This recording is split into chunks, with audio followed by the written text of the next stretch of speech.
This is a capture race challenge for black. White's shape is very flexible. Seems like white potentially has a lot of liberties left, but black also has 5 liberties left. So it might take a little bit of calculation. Please make sure you do that. Spend at least 3 to 5 minutes figuring out what's going on. If you're ready, let's look at it together. If you're a more experienced player, you're going to know that the weakness in this shape is actually right here. And this is the key move that black has to make. Otherwise, if you play something like this won't work. It's already 4 liberties versus 3. But by playing here, if white connects, now black can push this way. White will dive this way or this way. So number 2 will fail.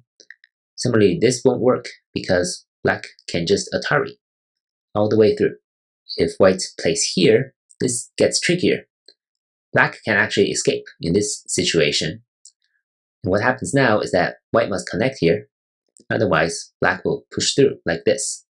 Of course, white can Atari here, but now this is 3 liberties versus 2, right? So white only has 2 liberties here and 2 here. Black will succeed this way. White connects here, then again, black can push and capture these 5 stones this way.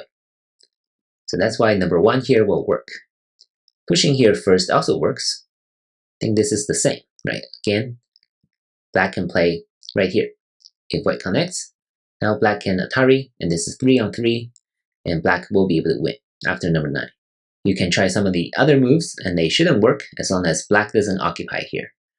So this is the key move. It takes a little bit of experience to figure this out, and if you've done enough of these challenges, this move right here shouldn't be too hard to find.